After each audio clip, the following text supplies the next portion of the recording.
On continue la suite des analyses des cartes du tarot de la fleur de fougère. On en était resté à la licorne. Donc la licorne qui est la carte de la justice dans le Rider-Waite-Smith. J'associais déjà la licorne à cette carte avant. Du coup ça a été assez simple pour moi de trouver cette idée. J'ai pas tellement de comparaison à faire avec entre les deux cartes, si ce n'est peut-être le fait qu'on a sur cette carte-là une épée qui pourrait faire penser à la corne de la licorne. C'est un petit peu tiré par les cheveux. J'y ai pas pensé en créant la carte. C'est pas pour ça que j'ai choisi la licorne. Je l'explique dans le livret assez bien. Du coup, je vais juste reprendre le passage où on dit que pour la capturer, il faut une jeune fille vierge qui devait attendre près d'une source dans la forêt et que les licornes, détectant la pureté de l'impureté, elles allaient s'approcher de la jeune fille et poser leur tête sur ses genoux. Et si son flair lui permettait de savoir que c'était pas une jeune fille vierge, elle l'embrocherait. Euh, j'ai mis une note de bas de page dans le livret par rapport à cette notion de virginité en disant bah forcément euh, que c'est pas forcément de la virginité à l'état enfin au sens propre et que on peut aussi voir ça plutôt comme une pureté intérieure sans y ajouter de concept de virginité qui me parle absolument pas sous cet angle-là. Donc c'est absolument pas dans l'idée de dire que l'impureté c'est le fait de ne pas être vierge, c'est vraiment juste la légende qui est comme ça et pour moi c'est plus ça a beaucoup plus de sens de le voir de cette façon-là. J'ai pas d'autres légendes avec des licornes, en tout cas pas dans les livres de ma région. Si vous en avez, eh ben, c'est le bon moment pour les lier à cette carte. Sinon, on peut aussi lier cette carte aux légendes qui concernent les vergers et les pommiers. On le voit peut-être mieux là, ouais, que qu'il y a des pommiers juste derrière la licorne. Sinon, toutes les légendes avec des chevaux, ça, il y en a pas mal. Elle est près de l'eau, là, la licorne, donc beaucoup de chevaux sont liés à l'eau dans les légendes. Il y a le cheval Gauvin, par exemple, dans le Jura. Après, c'est pas c'est pas un cheval sympa. Après, bon, en soi, la licorne, pas forcément non plus. Elle a une image toute mignonne aujourd'hui, mais en vrai, c'est pas forcément le cas. Donc peut-être que ce genre de légende-là, avec des chevaux liés à l'eau ou non, peuvent aussi correspondre à cette carte.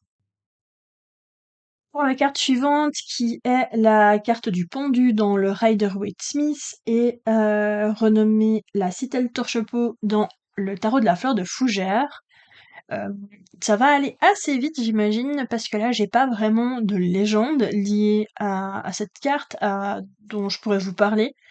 C'est vraiment assez évident, je pense, le lien entre cet animal qui a la particularité de descendre les arbres dans l'autre sens que les autres oiseaux pour trouver sa nourriture, et la carte du pendu qui est aussi à l'envers.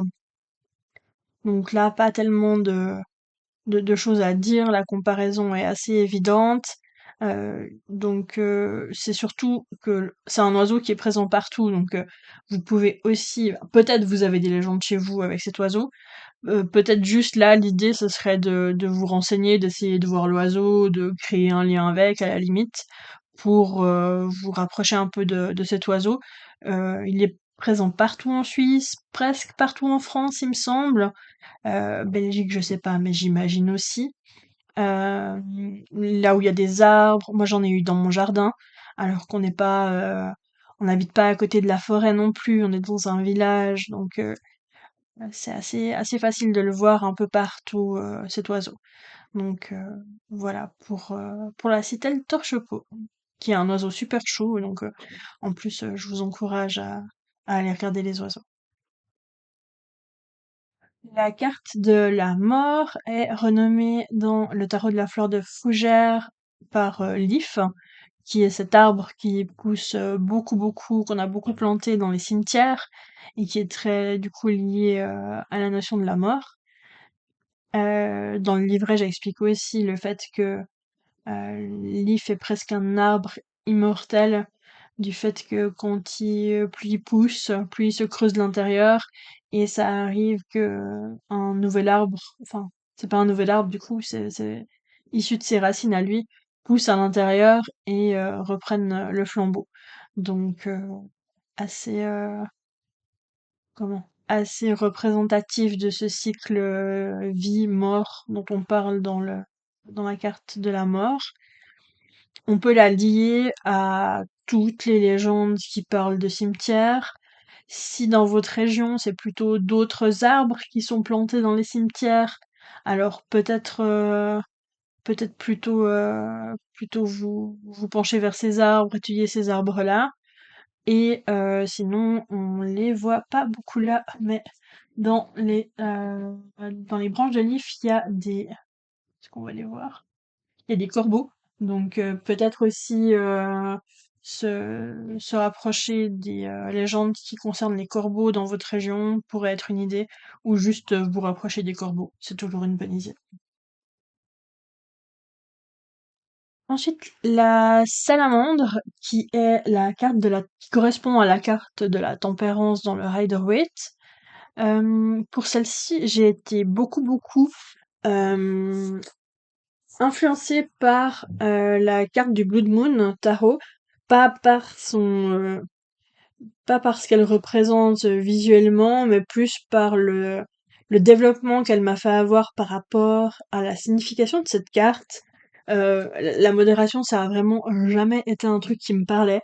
Et cette carte-là, jusqu'à maintenant, à chaque fois, enfin jusqu'à ce que je découvre la carte du tarot du Blood Moon, c'était une carte qui, en gros, elle me faisait tout le temps la morale, quoi. J'arrivais pas à la voir autrement que comme ça.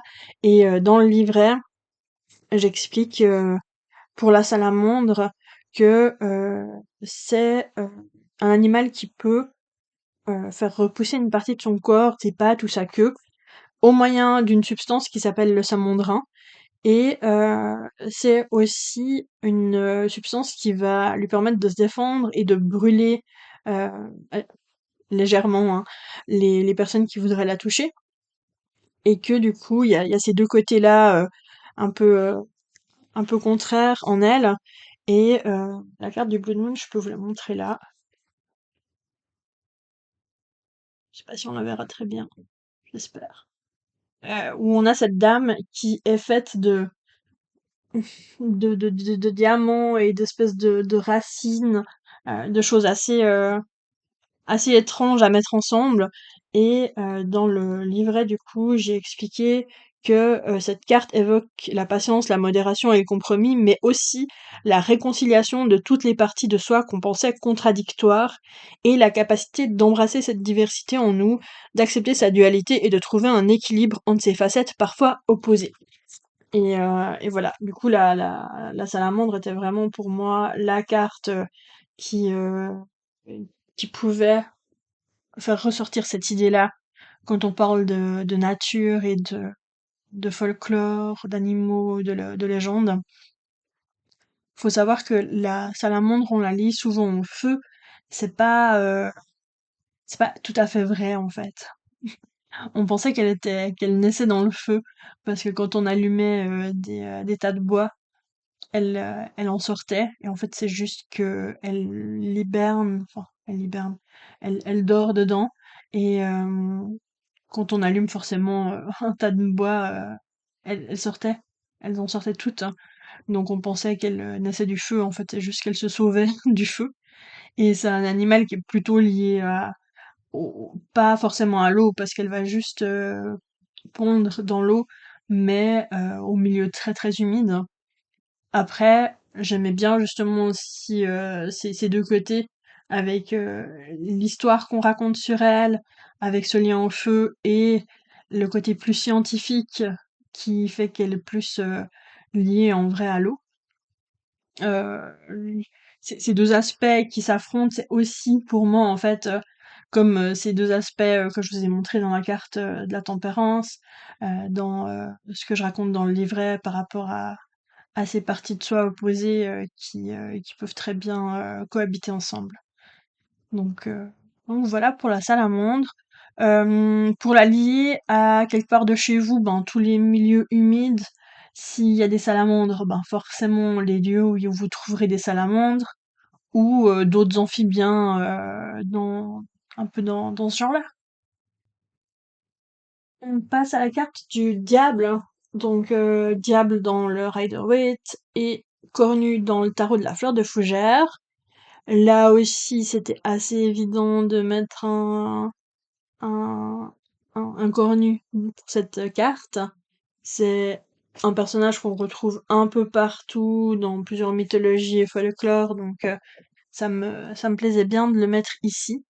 Euh, dans le livre qu'elle a illustré et en partie écrit, Vassilissa, il y a une page qui concerne ces hommes satyres et non, elle a marqué hommes cornus, faune et satyre.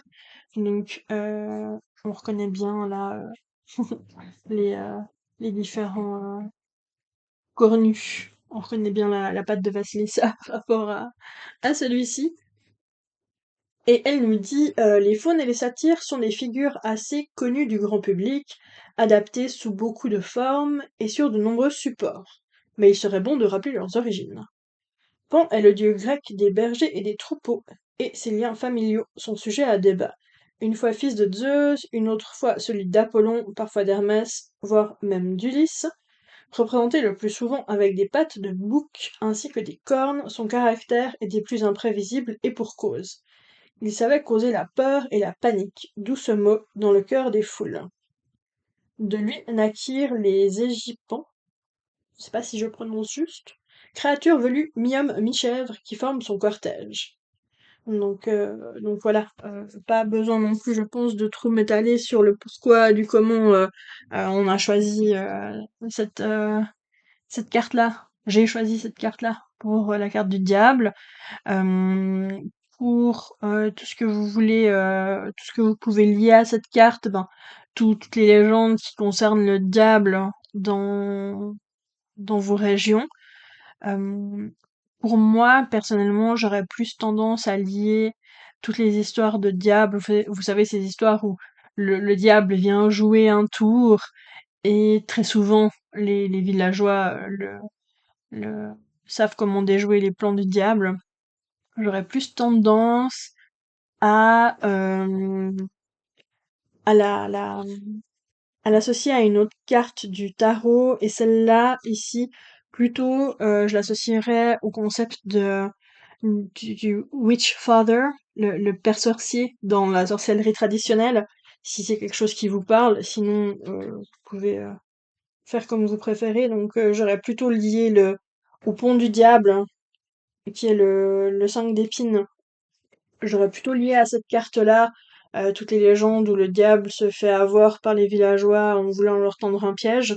Mais voilà, comme, comme vous préférez pour pour lier ça au diable. Je suis juste en train de regarder mes notes pour voir si je vous ai tout dit, mais je pense que c'est tout pour le diable. Ça va un peu plus vite là aussi sur ces cartes-là parce que j'ai pas beaucoup de choses à vous lire. Euh, j'ai pas trouvé de texte qui était vraiment pertinent à vous lire à chaque fois, et je pense que c'est bien aussi si vous pouvez trouver dans votre région des infos sur ces concepts-là parce qu'on les retrouve vraiment partout. Ensuite, la carte de la tour dans le Rider-Waite, qui est la carte de la chasse sauvage dans le tarot de la fleur de fougère. Euh, Celle-là, elle est un peu spéciale pour moi. Ouais, on voit vraiment rien. Voilà. Un peu spéciale pour moi parce que la chasse sauvage est vraiment, je pense, mon, euh, mon motif préféré dans le folklore, vraiment de tous les temps. Donc j'avais demandé à Vassilissa de faire cette carte-là cette illustration en un format plus grand que les autres pour que je puisse ensuite la lui acheter et l'avoir chez moi sous cadre. C'est pour ça peut-être qu'on voit qu'elle a un peu plus de détails que les autres, mais mais ouais, c'est pour ça. La chasse sauvage, j'ai été influencée indirectement, je pense, pour le choix de la chasse sauvage pour la tour, parce que en retombant plus tard sur le tarot de la magie verte, en le réouvrant et en le regardant un peu après avoir conçu toutes les cartes du tarot de la fleur de fougère, je suis tombée sur la carte de la tour du tarot qui est celui-ci, tarot de la magie verte. Et la carte de la tour dans ce tarot, c'est la chasse sauvage en fait.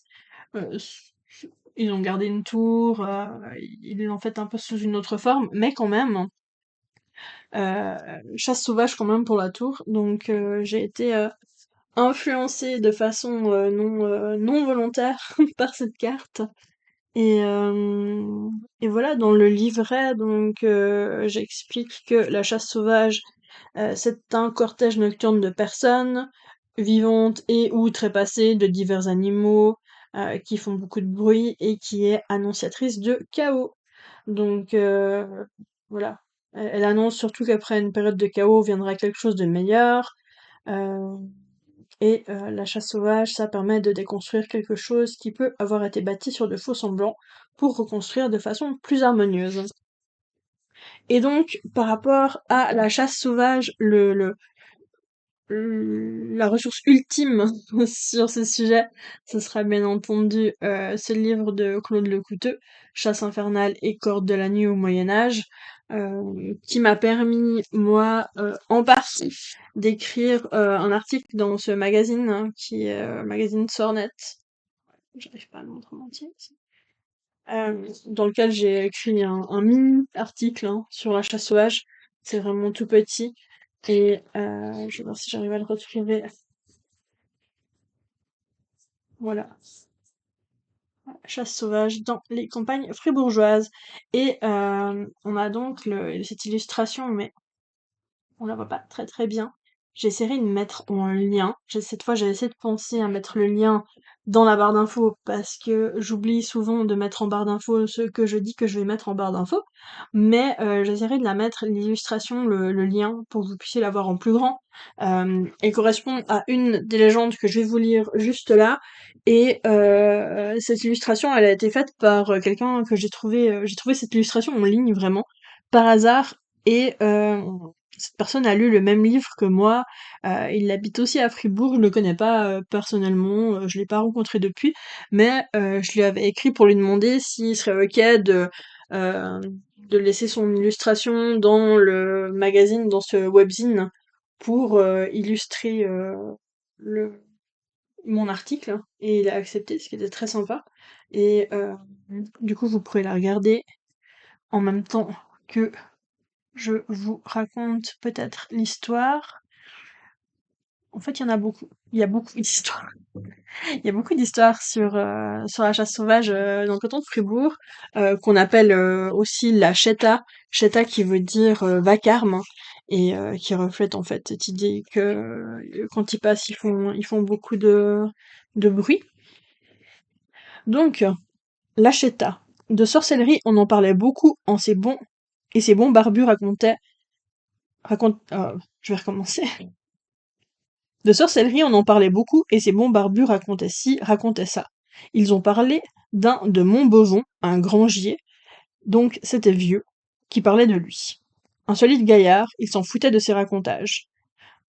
Quand ils en parlaient dans les cafés, il disait « Oh moi, je n'ai jamais rencontré le diable. » Un lui a dit « Essaye voir. » Alors, la veille de Noël, notre grangier s'est dit « Eh bien ce soir, je veux aller voir, et puis je vais aller seul, je n'ai pas peur. » Avec lui, il a pris une bouteille d'eau bénite, il a mis à son chapeau un rameau, une branche qu'on donne le dimanche des rameaux, et il est parti en dessus d'Alière, dans la vallée de Longrin, par là-bas où il y a un chemin qui fait la croix et d'où on n'entend aucun son de cloche.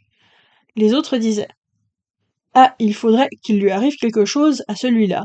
Eh bien, il paraît que le lendemain, il est arrivé, le matin du lendemain, mais vanné, il n'en pouvait plus, il a dit. Cette fois, j'y crois. Il avait rencontré la Cheta, il a expliqué qu'il avait fait un rond autour de lui avec de l'eau bénite, et qu'il s'était tenu au milieu. Il a vu arriver des chouettes, des êtres toujours plus atroces, et un chambard terrible. Ça chantait, ça gueulait, ça faisait des plaintes, il y avait de tout, enfin que, quand il s'est mis au lit, il en a été malade 2 ou 3 jours.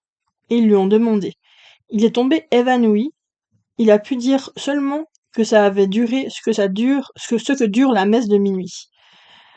Après, ma foi, il était obligé d'y croire, lui qui se riait tant des autres, eh bien, il s'y est mis. C'est un livre un peu particulier parce qu'ils reprennent vraiment exactement, en fait, la façon de parler des gens qui ont raconté les histoires. Donc, ils ont vraiment voulu coller à exactement la façon dont les gens parlaient, donc c'est des gens des campagnes, et c'est pour ça que c'était un peu compliqué d'arriver à vous lire ça, que ce soit un peu compréhensible. Mais donc on a cette première histoire qui parle de la chasse sauvage, que donc ce monsieur qui n'y croyait pas a dit moi j'y vais, et puis vous allez voir que ça n'existe pas. Et en fait, ben, il a bien vu que ça existait, et en faisant un rond autour de lui avec de l'eau bénite, il a réussi à ne pas être touché par elle, mais il s'est quand même évanoui. Donc voilà. On a aussi là le lien de, comme avec la fleur de fougère, où il faut être à un endroit où aucun bruit n'arrive. Et on a aussi l'idée que ça dure le temps de la messe de minuit. Donc assez intéressant comme point à relever. Ensuite, Lacheta, au pays de la Roche. Donc la Roche, c'est un village en Gruyère. Comme partout ailleurs, je pense, la population connaît ce que c'est la Cheta. La Cheta était composée de personnes vivantes et aussi de personnes trépassées. Leurs âmes participaient également à ces processions particulières, processions qui se faisaient entendre par des cris, par des hurlements, par des bruits de chaînes et aussi par le bruit que les gens faisaient en marchant avec précipitation sur la route. Ma mère nous racontait l'histoire d'un petit oratoire qui était placé sur un arbre non loin de chez nous, précisément à un endroit où la Cheta passait.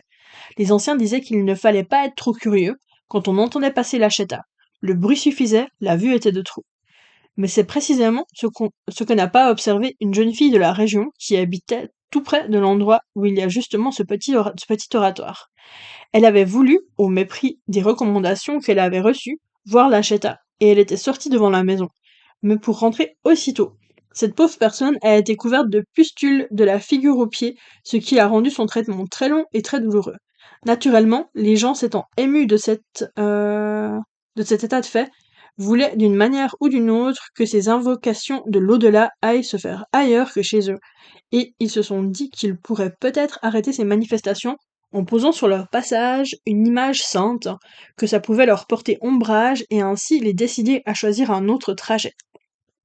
C'est ce que firent les gens de cette maison. Ils apposèrent un petit oratoire à l'arbre dont je parle et qui malheureusement maintenant est abattu, dans lequel la Sainte Vierge y trouva sa place avec une image sainte. Les gens qui dominaient cet oratoire, de par leur position, pensaient que cela aurait son effet, et c'est avec un certain intérêt qu'ils attendaient le nouveau passage de cette procession infernale. C'est ce qui se passa un soir des 4 temps, m'a-t-on dit, parce que les 4 temps étaient à l'époque une semaine qui était particulièrement dédiée aux âmes des fidèles trépassés, et c'était aussi à cette époque-là que la Cheta se manifestait d'une manière plus virulente. L'entendant venir, les gens regardèrent ce qui se passait, et quelle ne fut pas leur déception de voir que la Cheta passait devant l'oratoire pour arriver tout près de leur maison. Mais à un moment donné, ils entendirent un grand bruit, des vociférations, et la Cheta s'arrêta. On crut alors que le meneur de la Cheta, qui n'était autre, paraît-il, que Satan lui-même, qui n'aurait pas pu passer devant cet oratoire béni, ses convictions ne lui permettant pas de franchir ce passage. C'est à ce moment-là que la Cheta s'arrêta. Les gens de cette maison virent avec un certain étonnement que la procession qui avait déjà passé s'était en soi transformée en petites chandelles qui dévalaient la côte avec vitesse pour disparaître une fois qu'elles arrivaient au fond. C'est, je crois, de mémoire d'homme, la seule fois que l'on dit que la Cheta s'est montrée d'une manière visuelle, parce que jusqu'à présent, semble-t-il, l'ouïe était suffisante sans que la vue ne vienne également corroborer ce phénomène assez étrange.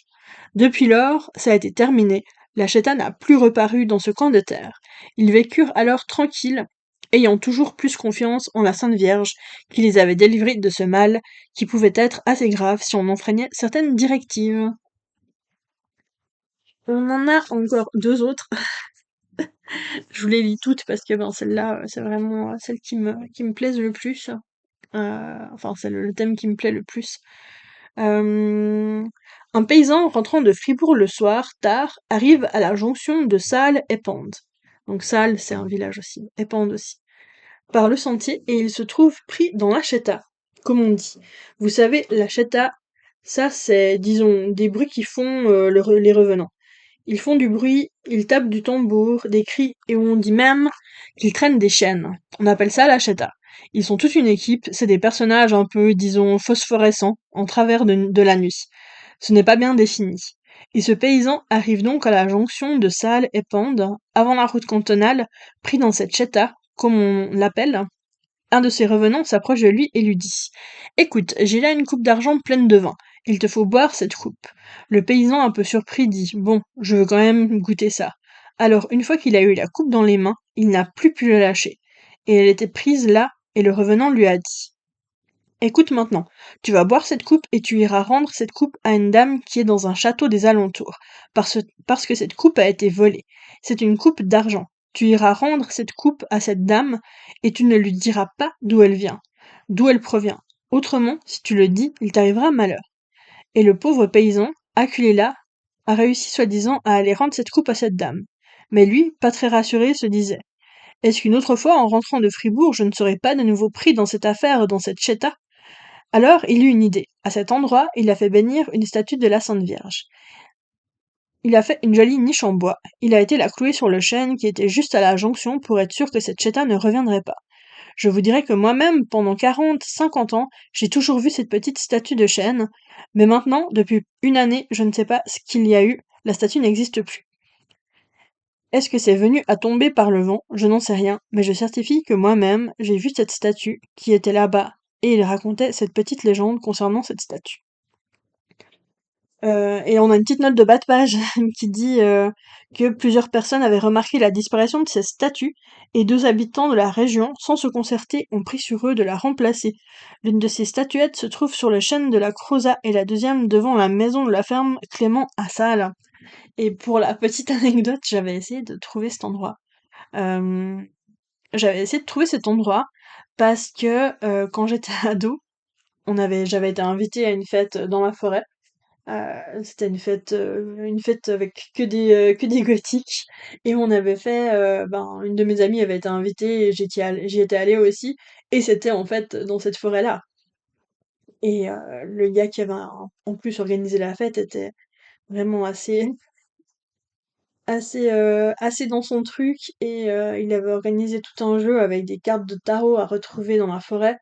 Et il y a eu un moment, alors on avait beaucoup bu, on avait pris plein de choses, mais un moment on a entendu des chaînes. Donc je sais pas si c'est lui qui voulait nous faire peur, mais à un moment on a entendu les chaînes. Donc quand j'ai lu cette légende, ça m'a fait un peu bizarre et j'ai voulu y retourner, j'ai voulu trouver le chêne, mais le livre date de... Il est pas si vieux que ça, mais on n'a quand même pas réussi à trouver cette jonction. 1984.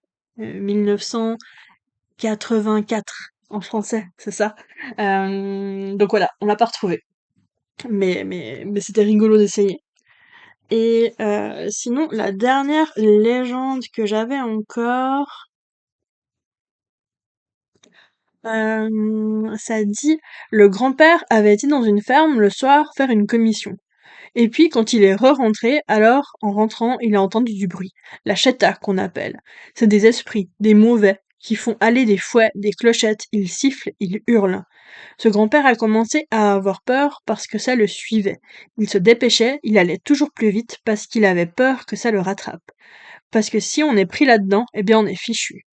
Il est rentré à la maison et quand il a vu fermer la porte d'entrée, il a fait: «Ouf, je suis sauvé.» Il est arrivé dans la chambre, il était blanc comme neige et puis les cheveux droits sur la tête. Vous voyez comment ça va. Aussi c'était C'étaient les effets du grimoire, des mauvais gens. Autrefois ça se voyait beaucoup, mais maintenant, avec toutes les messes qu'ils ont dites, ça a plus ou moins cessé. Voilà, c'est ce que mon arrière-grand-père me racontait de son grand-père. Et ce que j'ai oublié de dire par rapport à la légende de juste avant, on avait plusieurs notions assez intéressantes dedans, où on voit que l'esprit demande au vivant, qui s'est fait prendre par la Cheta, de rapporter un vase qu'il avait volé. Et souvent on dit que les esprits qui sont dans la Cheta, c'est un peu leur purgatoire, et ils sont là-dedans le temps d'arriver au paradis.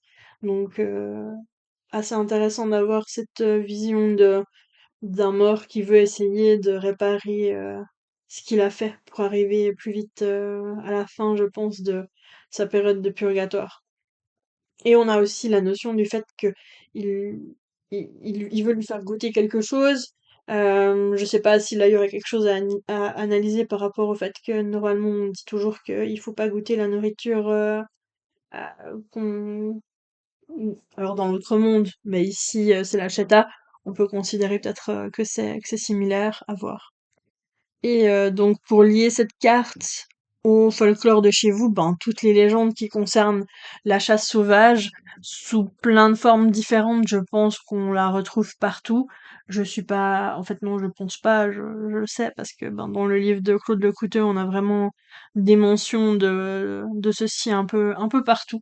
Donc euh, donc pour ça, voilà. Et sinon, ben aussi tous les croisements en bord de route, c'est souvent à ce genre d'endroit-là.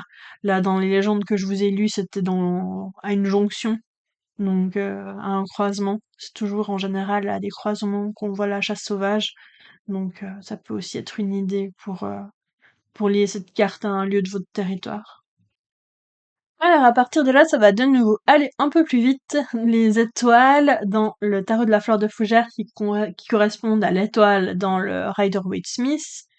J'ai gardé la même chose parce que pour moi, c'était aussi... ça me semble bien de garder une carte avec les étoiles qui sont aussi très importantes pour moi. Donc, j'avais pas du tout envie de changer ça. Et puis, j'avais envie de garder plus ou moins la même chose que dans le Rider-Waite. Euh, la comparaison entre les deux cartes, il y a juste le même nombre d'étoiles. Voilà. Dans le ciel. 1, 2, 3, 4, 5, 6, 7, 8. Voilà. Une qui est un tout petit peu plus grosse aussi, ce qui est, ce qui est là en bas. Mais, mais voilà. Et sinon, pour la lier à quelque chose de votre territoire, je sais que tout le monde n'a pas d'Edelweiss dans leur région. Même chez moi, elle est un tout petit peu plus loin, hein. Mais on pourrait peut-être la lier, alors soit juste aux étoiles, hein, voilà, de la lier au lien aux étoiles, euh, ou alors avec une autre fleur emblématique de votre région, ou une fleur en forme d'étoile. Il y en a tout plein. Donc une fleur en forme d'étoile qui pousse chez vous et avec laquelle vous avez un lien particulier. Ensuite, la carte de la lune, qui s'appelle la lune aussi, enfin, elle s'appelle la lune dans les 2 versions. Là aussi, j'avais envie de garder la lune, qui pour moi est très importante, dans mon cheminement et je pense pour beaucoup de monde. C'était indispensable pour moi de mettre une effraie, vu mon lien avec les effraies, dans ce tarot. Donc heu donc elle trouvait bien sa place ici. Et on a des loups, chiens ou loups, du Rider-Waite qui sont là, qu'on retrouve ici sous la forme de renard. Les deux pinces d'écrevisse que j'ai gardées parce que l'écrevisse a un grand lien aussi avec mon village. Et la petite chauve-souris là en haut. Voilà. Euh, pour cette carte-là, ben, elle s'apparente beaucoup à la carte de la lune du Rider-Waite, donc je pense que vous pouvez trouver plein d'infos dessus sans souci. pour la lier à votre territoire, à des légendes de chez vous. Ben la chouette, le renard et la chauve-souris, c'est tous des animaux qui sont liés aux métamorphoses. On a beaucoup de femmes qui se changent en chouette pour aller au sabbat. Pareil pour le renard. Et ben, la chauve-souris, c'est assez quand même dans un autre registre, plus pop culture, c'est très lié à Dracula. Pas forcément que pop culture, mais les légendes d'ailleurs. Donc, euh, donc une carte qui est assez liée aux métamorphoses, donc tous les contes qui vont parler de personnes qui se transforment pour aller au sabbat ou même pas, mais juste de métamorphose. Tout ce qui va concerner la nuit. Et j'avais ajouté une info par rapport à ça. Euh, dans ma région, je sais pas si c'est aussi comme ça chez vous, la chouette effraie, enfin ça je sais que la chouette effraie partout. Les chouettes, les hiboux sont des animaux de mauvais augure qui annoncent la mort. Et dans ma région, en fait, on les clouait aux portes des granges et pour repousser le mal en fait. Et même si c'est lié à des croyances, à des traditions, à du folklore, je l'ai pas du tout mis, je crois, dans le livret du tarot de la fleur de fougère parce que vraiment, j'avais pas du tout, enfin ça me dérange beaucoup que ces croyances ont mené à, clouer un animal sur une porte, quoi. Donc je l'ai pas mis. Mais voilà pour, la carte de la lune avec ma petite, chouette effraie. On passe à la carte du soleil qui a été renommée le millepertuis. Cette fois, je l'ai renommée dans le tarot de la fleur de fougère. J'avais très envie de mettre cette plante-là qui est vraiment dans beaucoup d'endroits liés à un gros folklore au niveau de la Saint-Jean. Et donc j'avais juste euh, un petit passage de ce livre-là à vous lire. C'est vraiment pas long. Et de toute façon, je pense que vous connaissez un peu l'idée du millepertuis. Euh, donc ici, il me dit, c'est au milieu de la journée du 24 juin. Selon vos régions, ça peut être le 21, le 22 ou le 23 ou le 24, hein, la Saint-Jean. Chez moi, c'est le 24 aussi que vibrent au plus fort les pouvoirs du millepertuis. Et il dit que c'est à midi et non à minuit qu'elle doit être cueillie, et que se risquer de cueillir le millepertuis de nuit, si on marche dessus, ça peut nous voir transporter dans les airs toute la nuit et se voir réapparaître au petit matin loin de chez nous, condamnés à marcher toute la journée pour rentrer. Au feu de la Saint-Jean, vous brûlerez l'ancien bouquet et passerez au-dessus du feu le dernier cueilli qui viendra alors protéger votre habitation.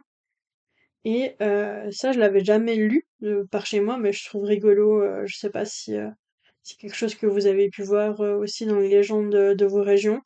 Il dit que même si on a repéré le millepertuis sur un talus à l'entrée de la forêt voisine ou près de la prairie au tournant de la rue, sachez qu'il se déplace la nuit précédant la Saint-Jean, et que vous risquez fort d'être surpris par son absence lorsque vous vous serez rendu sur place au premier coup de midi.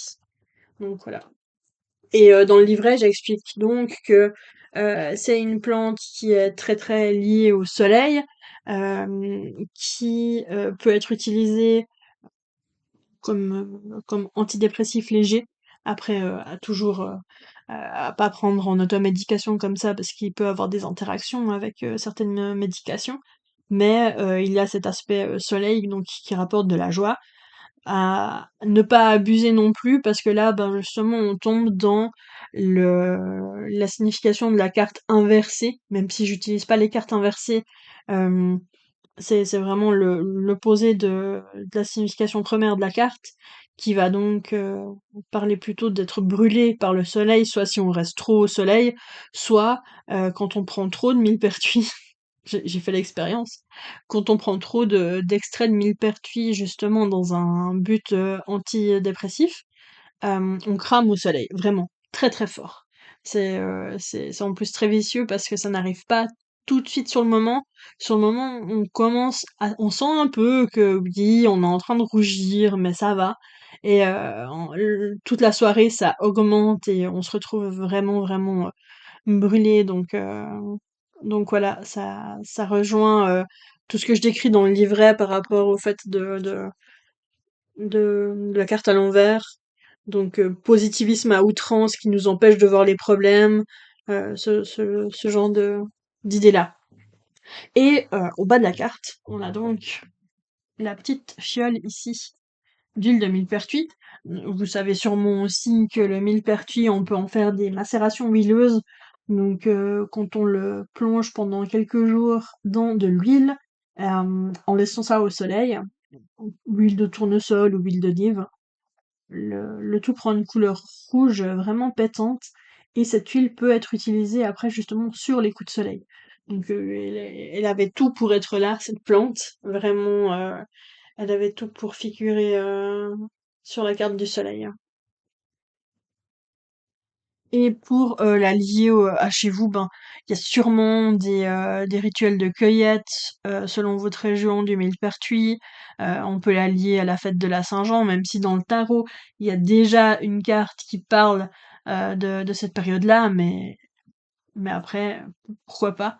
Et toutes les légendes justement autour du millepertuis qui peuvent être intéressantes à chercher.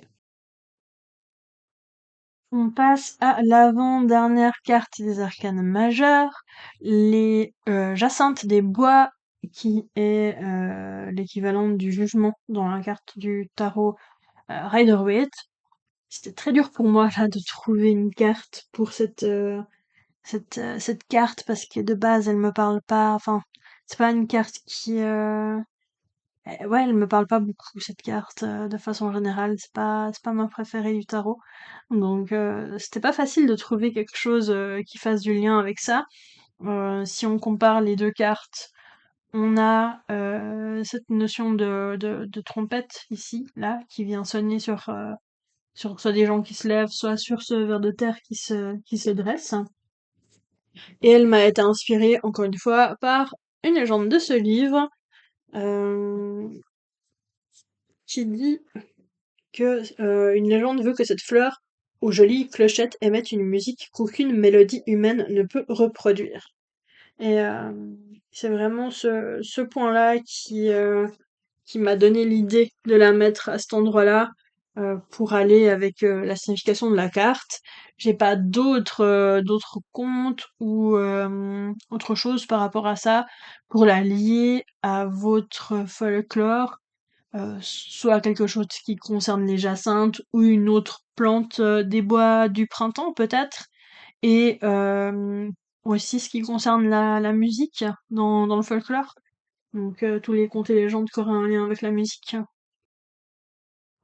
Et enfin, la dernière des arcanes majeures, l'aubépine, qui correspond à la carte du monde dans le tarot Rider-Waite-Smith. C'était assez logique pour moi de mettre à cet endroit-là une carte qui soit en lien avec l'autre monde, vu que je trouvais sympa dans pas mal de tarots, j'ai trouvé que cette carte-là était justement un peu l'aboutissement d'un voyage. Là, ça peut être un peu l'aboutissement, l'entrée justement, on a fait un trajet, une initiation qui nous permet ensuite d'entrer dans ce monde-là. C'est de nouveau deux livres qui m'ont beaucoup inspiré pour ceci, c'est celui-ci et celui-ci. C'est les deux que j'avais en fait avec moi en Finlande en fait quand j'étais en vacances. Donc forcément, il y a beaucoup de choses qui viennent de ces livres que j'ai retrouvés après dans d'autres livres aussi pour la plupart des éléments. Mais ils ont été assez décisifs dans pas mal de cartes. Euh, En Lorraine, il est coutume de dire que les vieilles aubépines aux racines écartées laissent entrevoir un passage qui mène au pays des fées. Donc ça, c'est pour inviter des fées dans votre jardin. Et dans les plantes des fées, page 64, on a un passage qui dit pour les amoureux du petit peuple ayant toujours rêvé de voir des fées, sachez que l'entrée de leur domaine se trouverait sous les souches de ces arbustes. C'est d'ailleurs par une telle cavité que l'on entrait dans la demeure souterraine des demoiselles vosgiennes de Landaville. En plus, là, dans le livre, ils ont mis une photo. Je rêverais d'aller voir cette aubépine, elle a l'air Gigantesque. Voilà.